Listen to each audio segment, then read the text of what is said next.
Friends, நான் தான் உங்களோட ஏபி. நேற்றுக்கு பாகிஸ்தானோட பிரதமர் ஷெபாஸ் ஷெரீப் அவர்கள் வந்துட்டு மக்களை சந்திச்சு ஒரு மீடியாவில் ஒரு பேட்டி ஒன்று கொடுத்துருக்காங்க. அங்கே இருக்கிற மக்கள் கிட்ட வந்துட்டு நம்ம எப்படியெல்லாம் தாக்கி இருக்கும், அதாவது பாகிஸ்தான் இந்தியாவை எப்படி தாக்கி இருக்கும் அப்படின்னு சொல்லி பாகிஸ்தானோட பெருமையை பற்றி பேசுறதுக்காக டைரெக்டாக மக்களை வந்துட்டு அந்த ஒரு பிரஸ் மீட் மாதிரி அவங்க பண்ணியிருக்காங்க.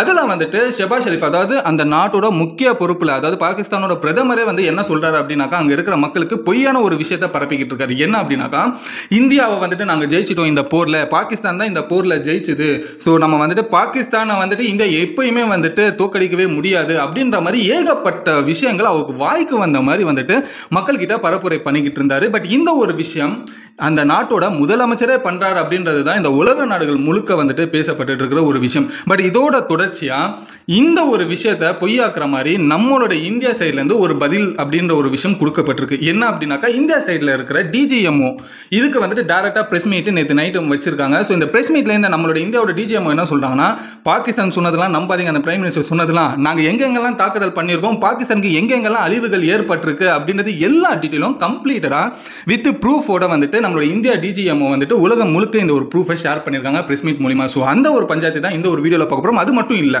இந்த பாகிஸ்தானுக்கும் இந்தியாவுக்குமே வந்துட்டு இந்த வணிக ரீதியான ட்ரேட் இருக்கு இல்லையா, இந்த ஒரு ட்ரேடு இப்போதைக்கு வந்துட்டு சஸ்பெண்ட் செய்யப்பட்டிருக்கு அப்படின்ற ஒரு விஷயம் சொல்றாங்க. பட் இந்த சஸ்பெண்ட் அப்படின்ற ஒரு விஷயம் பேண்டா மாறதுக்கான வாய்ப்புகளுமே இருக்கு.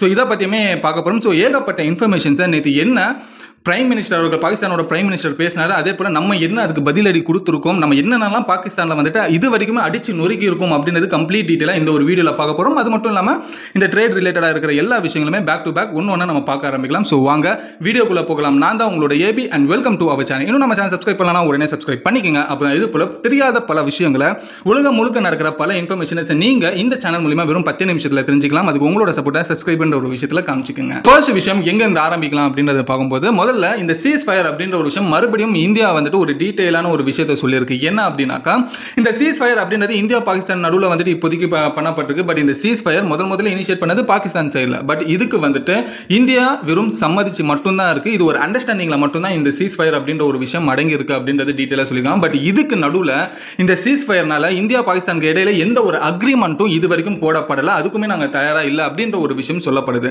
ஸோ இந்த ஒரு இன்ஃபர்மேஷன் பாகிஸ்தான் சைட்ல இருந்தும் பிளஸ் இந்தியா சைட்ல இருந்தும் ஒரு அண்டர்ஸ்டாண்டிங் ஆனாலும் நேத்து வந்துட்டு ஆப்வியஸ்லி ஒரு அட்டாக் அப்படின்றது நடந்திருக்கு. பாகிஸ்தான் சைட்ல இருந்து இந்தியாவில் ஒரு அட்டாக் நடந்திருக்கு.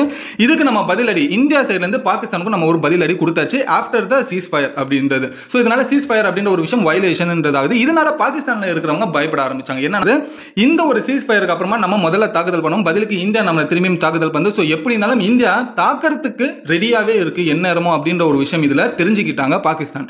ஸோ இதனால என்ன நடக்குது அப்படின்ற பட்சத்தில் நேத்திக்கு பாகிஸ்தானோட பிரதமர் ஷெபாஸ் ஷெரீப் இருக்கார் இல்லையா, ஸோ அவர் வந்துட்டு இந்த அங்கே பாகிஸ்தானில் இருக்கிற மக்களுக்கு வந்துட்டு சில விஷயங்களை எடுத்து இந்த போர் விஷயமா சொல்றதுக்காக ஒரு மீடியா மாதிரி ஒரு இன்டர்வியூ வந்துட்டு எடுத்திருக்காரு, ஒரு ஸ்பீச் கொடுத்திருக்காரு. அந்த ஸ்பீச்சில் என்ன சொல்லப்படுது அப்படின்னாக்கா, இந்த ஒரு போரில் இந்தியாவை நம்ம தோக்கடிச்சிட்டோம், பாகிஸ்தான் தான் இந்த வாரில் ஜெயிச்சிருக்கு, ஸோ நம்ம பாகிஸ்தான் நாட்டை எந்த நாட்டாலையுமே வீழ்த்த முடியாது, ஸோ எப்பயுமே வந்துட்டு இந்தியா பாகிஸ்தானை வந்துட்டு தோக்கடிக்கவே முடியாது, நம்ம தான் எப்பயுமே இந்தியாவை தோக்கடிச்சிட்டு நம்ம தான் எப்பயுமே ஜெயிச்சுக்கிட்டு இருப்போம் சொல்லி இஷ்டத்துக்கு அவருக்கு வாய்க்கு வந்தபடி வந்துட்டு ஒரு நாட்டோட பிரதமரே ஒரு ஃபால்ஸ் கமிட்மெண்டா அந்த நாட்டு மக்களுக்கு ஒரு மீடியா மூலியமா கொடுக்குறாரு அப்படின்றதுனா, அப்போ அங்க இருக்கிற மக்களுக்கு அங்க இருக்கிற பிரைம் மினிஸ்டர் கூட எந்த அளவுக்கு பிரெயின் வாஷ் பண்றாங்க அப்படின்ற ஒரு விஷயம் பாருங்க. பட் இதுக்கான ஒரு ப்ரூஃப் கொடுத்துருக்காங்களா அப்படின்றது பார்க்கும்போது சில ப்ரூஃப் கொடுத்தாலும் இது ரொம்ப இதுக்கு முன்னாடி நடத்தப்பட்ட தாக்குதலில் இருக்கிற ப்ரூஃப்ஸாக தான் அதில் அடங்கி இருக்கு. பட் மக்கள் பாவம், மக்களுக்கு என்ன தெரிய போகுது, அங்க இருக்கிறவங்களுக்கு வந்துட்டு ஷெபாஸ் ஷெரீப் தான் வந்துட்டு ஒரு முக்கியமான ஆளா வந்துட்டு கருதி அவர் சொல்றதே அவரே சொல்லிட்டாருப்பா, அது உண்மைதான்ப்பா அப்படின்னு சொல்லி அங்க இருக்கிற மக்களுமே நிறைய பேர் நம்பி இருக்கலாம்.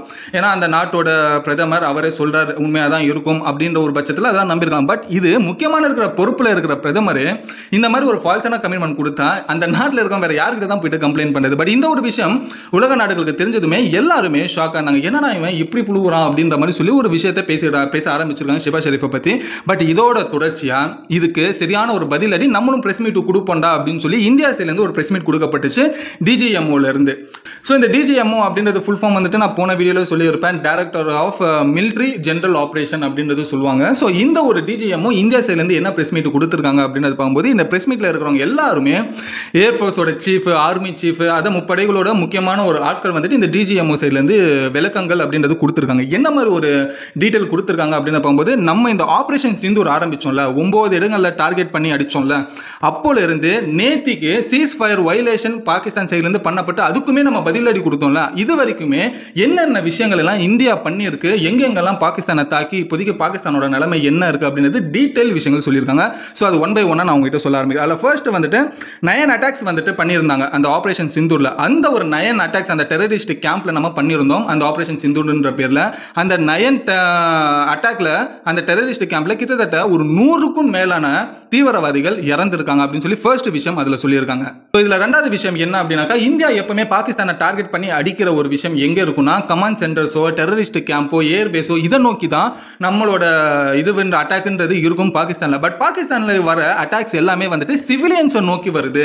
அதாவது ரெசிடென்ஷியல் ஏரியாஸ், அதாவது குடிமக்கள் வாழ்ற அந்த இடங்களுக்கும் அதே போல வந்துட்டு கோயில்கள் இருக்கிற இடத்துக்கு, ரிலிஜியஸ் பிளேஸ்ல தான் அவங்களோட டார்கெட்டே மோஸ்ட் ஆஃப்ன்றது இருக்கு. ஸோ இதனால வந்துட்டு நம்ம அம்ரிஸ்டர் அந்த கோயிலுக்கு பக்கத்துலயும் ஒரு ஏவுகணை விழுந்தது, அதே போல வந்து ஜம்மு அண்ட் காஷ்மீர் கோயிலுக்கு பக்கத்துலயும் அதே போல வந்துட்டு ஒரு ஏவுகணை அப்படின்றது விழுந்தது. ஸோ இந்த ஒரு டார்கெட் பாகிஸ்தானோட டார்கெட் எல்லாமே வந்துட்டு சிவிலியன்ஸ் வாழ்ற இடமும் அதே போல கோயில்கள் இருக்கிற இடமா தான் மேக்ஸிமம் இருக்கு. பட் இது வரைக்கும் நம்ம தாக்கப்பட்ட எவ்வளோ வாட்டி நம்ம பாகிஸ்தானை தாக்கி இருக்கோம் இந்த ஆபரேஷன் சிந்தூருக்கு அப்புறமா, இது எல்லாமே கமாண்ட் சென்டர்ஸுமே அதே போல இந்த ஏர் பேசஸ் அதுக்கப்புறம் டெரரிஸ்ட் கேம்பை நோக்கி மட்டும் தான் நம்மளோட ஒரு டார்கெட் அப்படின்றது இருக்கு அப்படின்றது சொல்லப்படுது ரெண்டாவது ஒரு விஷயமா. ஸோ மூணாவது பாயிண்ட் என்ன சொல்றாங்கன்னா, இது வரைக்கும் மே 7ஆம் தேதியில இருந்து மே 10 கடந்த ஒரு 4 நாளா வந்துட்டு தாக்குதல் ஒரு நாட்டுக்குமே மாத்தி மாத்தி நம்ம பண்ணிக்கிட்டு இருக்கோம். பட் அதுல வந்துட்டு கிட்டத்தட்ட 35ல இருந்து 40 பாகிஸ்தான் ஆர்மி சோல்ஜர்ஸ் இறந்திருக்காங்க அப்படின்ற ஒரு விஷயம் வந்துட்டு சொல்லப்படுது. பட் இது வந்து எக்ஸாக்டான ஒரு நம்பரான்னு கேட்டீங்கன்னா இல்ல, இது ஒரு அப்ராக்சிமேட்டான நம்பர். சரி, இதுவே இந்தியா சைட்ல இருந்து எந்த சோல்ஜருமே இறக்கலையா அப்படின்னு கேட்டீங்கன்னா, இந்தியா சைட்ல இருந்து கிட்டத்தட்ட 5 சோல்ஜர்ஸ் வந்துட்டு இந்த மே 7ஆம் தேதியில இருந்து 10ஆம் தேதி இந்த கண்டினியூஸா நடந்தது இல்லையா, நைட் ஒரு நைட்டா, இந்த ஒரு தாக்குதல்ல 5 சோல்ஜர்ஸ் இந்தியன் சோல்ஜர்ஸ் வந்துட்டு இறந்திருக்காங்க அப்படின்ற ஒரு விஷயம் கன்ஃபார்ம் செய்யப்பட்டிருக்கு இந்த ஒரு டிஜிஎம்ஓ பிரஸ் மீட்ல. அடுத்த 4வது விஷயம் என்ன சொல்லணும்னா, இந்தியா கடற்படை சைட்ல இருந்து வந்துட்டு நாங்கள் கராச்சி, பாகிஸ்தானில் இருக்கிற கராச்சி அப்படின்ற துறைமுகத்துக்கிட்ட வந்துட்டு நம்மளோட இந்த கடற்படையோட கப்பல் நிப்பாட்டி வச்சிருக்கோம். அந்த கராச்சி துறைமுகத்தில் இருந்து எந்த ஒரு கப்பலுமே வந்துட்டு இது வரைக்கும் நம்மளோட கடற்படை கிட்ட வரவே இல்லை. நம்மளை தாண்டியுமே அவங்களால போக முடியாது. அவங்க பயப்பட ஆரம்பிச்சிருக்காங்க. ஏன்னா கராச்சி துறைமுகம் அப்படின்றது பாகிஸ்தானுக்கு ஒரு ஒன் ஆஃப் த மோஸ்ட் இம்பார்ட்டன்டான ஒரு ஹார்பர். அங்கதான் வணிகம் அப்படின்றது உலகம் முழுக்க வந்துட்டு நடக்கப்படுற ஒரு இடமா இருக்கு. அந்த ஒரு இடத்துல வந்துட்டு ஏதாவது ஒரு தாக்குதல் அப்படின்றது நடத்தப்பட்டுச்சு இந்தியா சைட்ல இருந்து அப்படின்னாக்கா, குளோபல் வைஸ்டா வந்துட்டு பாகிஸ்தானோட எக்கனாமி சரிவுக்கு போய் பாதாளத்துக்கே போறதுக்கான வாய்ப்புகள் அதிகமா இருக்கு. ஸோ இதனால இந்த ஒரு பயத்தையுமே வந்துட்டு பாகிஸ்தானுக்கு நம்ம காட்டணும்னு சொல்லி இந்தியா சைட்ல இருக்க கடற்படை வந்துட்டு கராச்சி போர்ட், அதாவது பாகிஸ்தான்ல இருக்கிற கராச்சி போர்ட்டு கிட்ட நம்மளோட கப்பலை நிப்பாட்டி வச்சிருக்காங்க இவ்வளவு நாட்களா. ஸோ இந்த ஒரு பிரஸ் மீட்ல அடுத்ததும் வந்துட்டு நம்ம எந்த அளவுக்கு வந்து பாகிஸ்தான் மேல ஒரு தாக்குதல் பண்ணிருக்கோம்னா, இது வரைக்கும் 5ல இருந்து 10 ஏர் பேசஸ், பாகிஸ்தானோட ஏர் பேசஸை வந்து நம்ம டார்கெட் பண்ணி அழிச்சிருக்கோம். ஸோ இதனால அங்க பாகிஸ்தான்ல அவசரத்துக்கு தேவைப்படுற போர் விமானங்களும் அதுக்கு தேவையான எக்யூப்மெண்ட்ஸும் இந்த ஒரு 5ல இருந்து 10க்குள்ள இருக்கிற இந்த ஏர் பேஸ் தான் ரொம்ப முக்கியமான ஏர் பேஸா பாகிஸ்தான் ஆர்மிக்கு இருக்கிறதுனால அதை நம்ம டார்கெட் பண்ணி நம்ம அழிச்சிருக்கிறது வந்துட்டு நமக்கு ஒரு சேஃபர் சைடா இதுல இருக்கு அப்படின்னு சொல்லுவோம். ஸோ கிட்டத்தட்ட 5ல இருந்து 10 ஏர் பேஸ் பாகிஸ்தானுக்குள்ள இருக்கிறத நம்ம டார்கெட் பண்ணி அழிச்சிருக்கோம். ஸோ இதனாலேயே வந்துட்டு நம்ம யார் அப்படின்றது வந்துட்டு பாகிஸ்தானுக்கு காமிச்சிருக்கோம். பட் அதுக்கு மீறியும் ஒரு நாட்டோட பிரைம் மினிஸ்டர் எப்படி இந்த மாதிரி ஒரு மக்களை ஏமாற்ற முடியும் அப்படின்றது இது வரைக்கும் தெரியல. ஸோ இந்த அளவுக்கு ஒரு டீட்டெயிலாக நம்ம இந்தியாவோட டிஜிஎம்மோ இவ்வளோ டீட்டெயிலாக சொல்றாங்க வித் ப்ரூஃபோட சொல்லியுமே திரும்பியும் இதுக்கான ஒரு பதிலடி அடுத்தது பாகிஸ்தான் என்ன தர போறாங்கன்றது தெரியல. ஸோ அடுத்த ப்ரூஃப் என்ன கொடுப்பாங்கன்றது இல்லை. பட் அந்த ப்ரூஃபும் கொடுத்தாங்கன்னா அது இப்போ நடந்ததா இல்லை இதுக்கு முன்னாடி நடந்த ப்ரூஃப் அப்படின்றது அதுவுமே நம்ம கண்டுபிடிச்சிடலாம். ஸோ இப்போதைக்கு இந்த ஒரு டிஜிஎம்ஓ சைட்லேருந்து நடக்கப்பட்டிருக்கிற ஒரு விஷயம். அதே போல வந்துட்டு இந்த ஒரு பாகிஸ்தான் ட்ரேட்ல வந்துட்டு பார்த்தீங்கன்னா இந்தியா பாகிஸ்தான்ல அந்த ட்ரேட் அப்படின்னு சொல்லப்படுற அந்த வணிகம் வந்துட்டு இப்போதைக்கு சஸ்பெண்ட் செய்யப்பட்டிருக்கு. ஸோ இதனால யாருக்கு வந்துட்டு நஷ்டம் அப்படின்னு பார்த்தீங்கன்னா பாகிஸ்தானுக்கு தான். ஏன் அப்படின்னாக்கா இந்தியாவோட மார்க்கெட் மிக பெருசு. ஏன்னா இந்தியாவில் பொறுத்த வரைக்கும் எல்லா பொருளுமே நீங்க வித்துடலாம், எல்லா பொருளை வித்தும் நீங்க காசு ஆக்கிடலாம் எந்த நாட்டில இருந்து எடுத்துட்டு வந்தா கூட. ஸோ அந்த மாதிரி ஒரு மார்க்கெட் இந்தியாவுக்குள்ள இருக்கும்போது பாகிஸ்தானோட பொருளும் இந்தியாவுக்குள்ள நிறைய விற்குது. பட் இப்போதைக்கு அந்த மாதிரி பாகிஸ்தானில் நடக்க விளையிற பொருட்கள் எல்லாம் இந்தியாவுக்குள்ள விற்க முடியுமான்னு கேட்டால் இந்த ஒரு வாரில் இதை சஸ்பெண்ட் செய்யப்பட்டிருக்காங்க. பட் இது காலப்போக்கில் அப்படியே பேன் செய்யப்படுவாங்களா இல்லை மறுபடியும் பழைய மாதிரி வந்துட்டு சரி ஓகே ட்ரேட் அப்படின்ற ஒரு விஷயம் வந்து நம்ம ஆரம்பிக்கலான்ற ஒரு முயற்சியில் இறங்குவாங்களான்றது தெரியாது. பட் எனக்கு தெரிஞ்சு இது சஸ்பெண்டில் மட்டும்தான் இருக்கும். பேண்ட் அப்படின்ற ஒரு விஷயத்துக்கு மாறாது. அப்படி பேண்டுன்றது மாறிச்சுன்னா பாகிஸ்தானுக்கு அடுத்த ஒரு மிகப்பெரிய ஒரு எக்கனாமியில் ஒரு பயங்கரமான ஒரு அடின்றது விழுறது சந்தேகமே கிடையாது.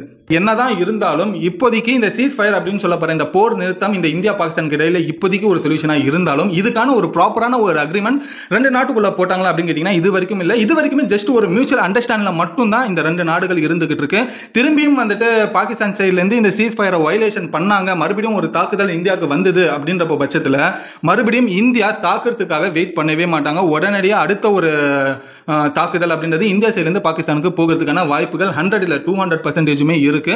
அதுதான் இப்பவுமே குறிப்பிடுறது என்னன்னா ஆபரேஷன் சிந்தூர் அப்படின்றது ஸ்டாப் ஆகல, அது இதுக்கப்புறமாவும் கண்டினியூ ஆகிறதுக்கான வாய்ப்புகள் அதிகமாக இருக்கு இந்தியா சைட்லேருந்து. இதோட பாகிஸ்தான் நிப்பாட்டாங்கன்னா முடிஞ்சு போச்சு இல்லையா. திரும்பியும் இந்த சீஸ் ஃபயர் எஸ்கலேட் பண்ணாங்க, டிஎஸ்கலேட் பண்ணாங்க அப்படின்ற பட்சத்தில் மறுபடியும் தாக்கிறதுக்கு தயாராக இருக்கு நம்மளோட இந்தியா அப்படின்றது. ஏன்னா நான் போன வீடியோ அதுக்கு முன்னாடி வீடியோ சொல்லியிருப்பேன், பாகிஸ்தானை விடவே நம்ம ஒரு 10-20 மடங்கு அட்வான்ஸ்டாக இருக்கும். நம்ம வெப்பன்ஸ்லேயா இருக்கட்டும், ஆர்மியாவாக இருக்கட்டும், நம்மளோட இன்ஃப்ராஸ்ட்ரக்சரில் இருக்கட்டும், நம்மளோட டெவலப்மெண்ட்டில் இருக்கட்டும், ரிசர்ச்சில் இருக்கட்டும், எல்லாத்துலையுமே பாகிஸ்தானை விட நம்ம ஒரு 10-20 மடங்கு அதிகமாக தான் இருக்கும். ஸோ அதனால நம்ம பயப்பட வேண்டிய அவசியம்ன்றது இல்லை, நம்ம கிட்ட இல்லாத விஷயமும் இல்லை. நம்மளே ஓனா நமக்கு தேவையான ஆயுதங்களை நம்மளால பண்ணிக்க முடியுது. அப்படி தயாரிக்கப்பட்ட ஆயுதங்கள் தான் இந்த ஆபரேஷன் சிந்தூர்லேயே பயன்படுத்தப்பட்டிருக்கு அப்படின்ற ஒரு விஷயம் தெரிஞ்சுக்கங்க. ஸோ அதனால நம்ம கிட்டே ஓன ஆயுதங்கள் பண்றதுக்கான ஃபெசிலிட்டியுமே நம்ம கிட்டே இருக்கும்போது நமக்கு தேவையான ஆயுதங்களும் நமக்கு எப்படி தேவைப்படுற ஆயுதங்களுமே நம்மளால உருவாக்கிக்க அளவுக்கு நம்ம கிட்ட சக்தி இருக்கு அப்படின்றது நீங்க இந்த விஷயத்த மூலியமா தெரிஞ்சுக்கணும். ஸோ இந்த ஒரு விஷயம் ஸ்டாப் ஆகுமா ஆகாதா அப்படின்றது பாகிஸ்தான் கையில மட்டும்தான் இருக்கு. அப்படி அவங்க திரும்பியும் கமா போட்டு கண்டினியூ பண்ணிட்டாங்கன்னா அதை முடிக்கிற வரைக்கும், அதாவது ஃபைனல் டச் வரைக்கும் போறதுக்காக கூட இந்தியா தயங்காது அப்படின்றது எந்த ஒரு சந்தேகமும் இல்ல. பட் இப்போதைக்கு எல்லா நாடுகளும் ஒத்து பார்த்துட்டு இருக்காங்க, இந்தியாவுமே ரொம்ப கவனிச்சுட்டு வராங்க பாகிஸ்தான்ல இருந்து வேற ஏதாச்சும் ஒரு விஷயம் நடக்க போகுதான்னு சொல்லி. ஸோ வெயிட் பண்ணி பார்ப்போம். இந்த ஒரு இன்ஃபர்மேஷன் உங்களுக்கு யூஸ்ஃபுல்லா இருந்தா லைக் பண்ணிக்கங்க, உங்க ஃப்ரெண்ட்ஸ் அண்ட் ஃபேமிலிஸ்க்குமே ஷேர் பண்ணுங்க. அவங்களும் இந்தியா சைட்ல இருந்து எந்த அளவுக்கு ஒரு ஸ்ட்ராங்கான ஒரு விஷயம் இருக்குன்றது நீங்க தெரிஞ்சுக்கிற மாதிரி அவங்களும் தெரிஞ்சுக்கிட்டோம். ஸோ இன்னும் அடுத்தடுத்த முக்கியமான அப்டேட்ஸ் ஏதாச்சும் வந்ததுன்னா நான் உங்ககிட்டயுமே நான் அப்டேட் பண்ணேன். ஸோ அந்த ஒரு அப்டேட்டை நீங்க தெரிஞ்சுக்கிறதுக்கு நீங்க எங்க கூட எப்பயுமே கனெக்ட்ல இருங்க சேனல் மூலியமா. ஸோ உங்களோட சப்போர்ட்டை சப்ஸ்கிரைப் பண்ற ஒரு விஷயத்துல காமிச்சுங்க. அடுத்து இந்த ஒரு வீடியோ பத்தி நீங்க என்ன நினைக்கிறீங்க, நம்ம இந்தியாவுக்கும் பாகிஸ்தானுக்கும் அப்படின்ற இந்த ஆபரேஷன் சிந்தூர் கண்டினியூ ஆகுமா ஆகாதா அப்படின்றது உங்களோட கருத்தை கமெண்ட்ல சொல்லுங்க, நானும் படிச்சு தெரிஞ்சுக்கிறேன். ஸோ இதோட இந்த வீடியோ முடிச்சுட்டு அடுத்த ஒரு சூப்பரான வீடியோல உங்களை வந்து நான் பார்க்குறேன். And then bye bye AV.